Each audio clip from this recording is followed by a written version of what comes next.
All right, I want to show you how to take a shirt or some part of an image and colorize it or change the color of it.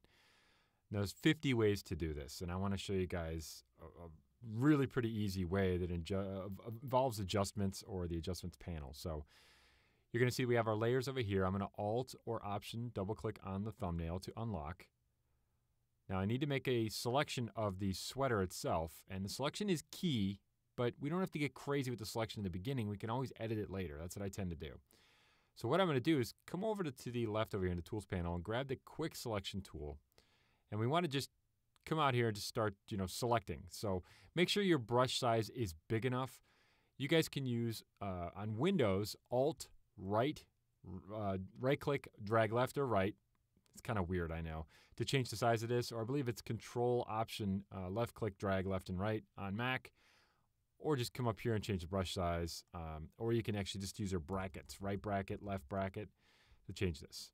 I'm going to go out and click and drag, and what we want to do is we want to kind of grab the sweater. Now, I got to be careful about how much we grab here. So I'm going to grab the whole sweater because it's got yellow in the whole thing. I just grabbed part of the dog. That's fine. Whatever. We'll fix it. There we go. Now I got to grab up here. Now I'm just clicking and dragging. You can see the plus in there. It keeps adding content to this. So I need to subtract part of the dog now. So I'll hold down Alt on Windows, Option on Mac, and just kind of click and get rid of the ear, click and get rid of some of the face, click and get rid of this. There we go. Not too bad. We can always fix it. Don't forget. All right, not too bad. Now let's go in and make the adjustment. So if you come to the Adjustments panel on the right, and I'll click on that, you'll see we have 50 of them in here, right? Well, we have a couple that I tend to use more often. We have the Hue Saturation here. We also have Channel Mixer, and we have Selective Color. There's a couple things we can use here. Now, if you go to Hue Saturation, what's going to happen here is it's going to pull your selection and make a mask out of it. I just want to show you this. If I go to Hue Saturation and click on it, take a look at my layers, you'll see that it just made a mask, right? So it's only going to affect the main area that we selected. And it's going to allow me to adjust now if I click Adjustments. Now, the interesting thing about this is if I just go out and start dragging the hue slider, if you watch, I'm going to go drag, drag, drag. Hey, it doesn't even look that bad. Check that out. Now, the only problem is if you guys have certain content, it's not going to work all that well. I'm going to get that back to the default. We can always come down. If you guys take a look, there's 50 ways to do everything. We can reset the adjustments to defaults and get them back where they are. I just want to affect the yellow whatever these are called, these things, okay? Diamonds, yes, I know.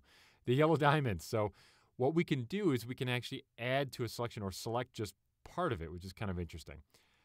I'm going to go and make sure I've got my move tool over here. You guys can see that we've got our little selections over here. I'm going to make sure on the layers panel that I have my my layer selected here, my actual hue saturation layer. And then what I can do, if you look right here where it says master, we can actually just choose, let's say like yellows. What that's going to do is it's going to kind of pick a range over here. Now, the way this little color bar works down here, you guys, is that the top is the color within the image. The bottom is what it's going to be. So yellow is yellow now, but we can slide this back and forth and make it red or green or pink or whatever. Now, I can add or subtract from the yellow. So you can see it's actually not too bad. So here, let's do this. Come to Hue, and what I want to do is I want to drag to the right and drag to the left, and you can see exactly what's happening. It's changing the color out there. Now we can increase saturation. And if you notice, look what's happening in the entire sweater and the pants and everything out there. It's grabbing yellow from everything.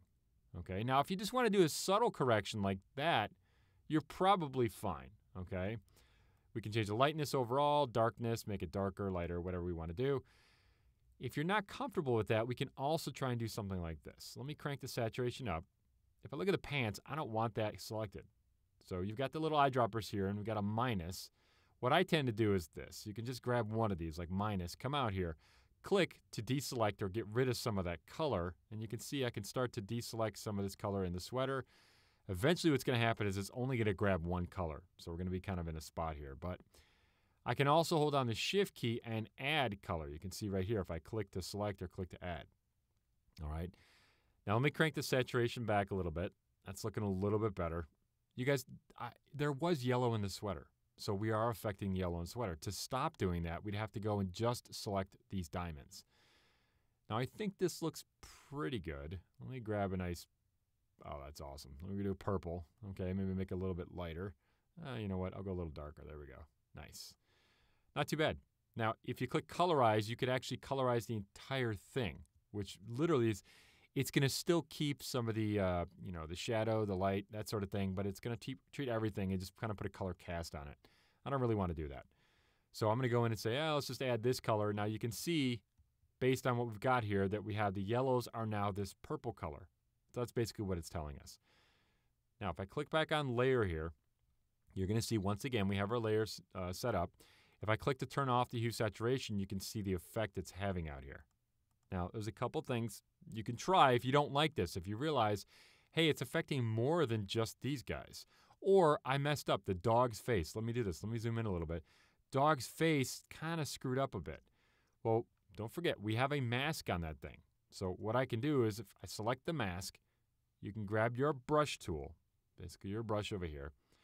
If you press the D key, you can go to default colors. You'll see I've got my brush here. I'm going to change the brush size using my brackets. You can do it 50 ways. And if you notice, if I paint with white, you see right here, I can get rid of part of the masking and kind of fix the dog edge. There we go, not too bad. Get rid of some of that yellow on the edge. Watch the tongue. There we go, not too bad. And if you realize the face got a little bit messed up there, you can kind of go in, pull it in just a little bit, make it look a little bit better. A little bit with the beard. Got to be careful with that. Not too bad. So we can go around the whole edge. You can actually also see, I got up here, but I do have a little missing spot right there, so I can go in and start to affect that as well. So I'll just kind of brush in there a little bit. Now, of course, I'd make a smaller brush and make it a little more, a little bit better, but you can see the edge there too. I've got the yellow on the edge. I probably want to go grab the edge and kind of come close to that. There's 50 ways we can do this, you guys. But anyway, you can see that I'm doing a pretty good job now adjusting the color. Now, if you want to, you can try a couple other things. First of all, if you don't want the purple to kind of bleed into the rest of this is a pretty simple selection here. What you can do is you can go in and try and paint that out. Now, if you come to the mask here, if you Alt-click on it or Option-click on it, you can see the actual mask itself. Alt-click or Option-click again, the mask comes back, or you can see the whole thing. And what we could do is we could use our brush tool, if we want, and change the size of it, and start to go in and either add or subtract some of that mask. If I paint with black by pressing the X key here, you can see it switches black and white. I can go in and start to remove some of the mask from the rest of this shirt. You can see right here. Now, I need to be careful because my brush is really soft, so it's not going to have a very hard edge here. So what I can do is I can come out and change the edge of this, the edge hardness. I just Alt right-click, drag up or down. Control Option on Mac, drag up or down. And you can see right here that I can try and start going in and start affecting this and changing it, etc. And we can really go in and affect the mask and do some different things to it to change it so it's not using the purple in there. But I really think that purple looks pretty good. So let me undo. I think it looks pretty good on the shirt.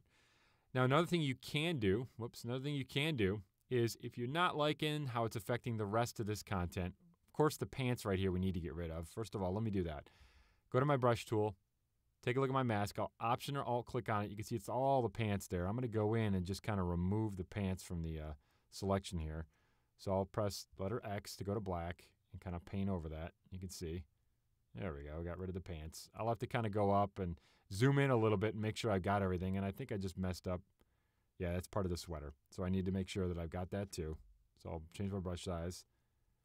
You're just painting with white and black, you guys. You're just painting and going in and trying to change the colors this way.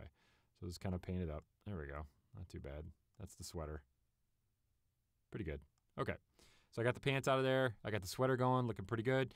Last thing we can try and do here, if we want to go and fix this up even further and maybe try and affect just those yellow diamonds again, you can also try a blending mode. So you can come in here and try a blending mode, like let's say overlay or soft light or something like that. We can try something that might try and overlay and affect just that, but that's not really doing such a hot job. So another thing we can try and do is just do color. So you can see right here that we can try and affect just the color out there. Not too bad. Or if you want to try a blending mode like hue, hue sometimes is kind of cool because it just affects the hue overall, which is kind of neat, but I don't like the purple effect. I like it the way it was. So I'm going to go back to normal. We can also change the opacity of that layer, bring it back a little bit if we want to. Less purple, more purple. Or you can duplicate it. So I can come to that layer right there and duplicate it by pressing Control-J on Windows or Command-J on Mac, and maybe try to like multiply or darken or do something like that, kind of put these together. So if we put blending modes on both of these, you can see there's some cool things we can do out here. Give them like gray sweater with the purple and, things like that. Anyway, let me get rid of that. So there we go. Not too bad. Looks pretty good, a little bit better. A lot of ways to do adjustments, you guys. A lot of ways to do color. But if you follow something like this where you make a selection, use an adjustment layer, hue saturation, clean up your edges with the mask. Probably sometimes got to be a little bit tricky with that, but you can do a pretty good job with it and do a good job with changing or replacing color in an image.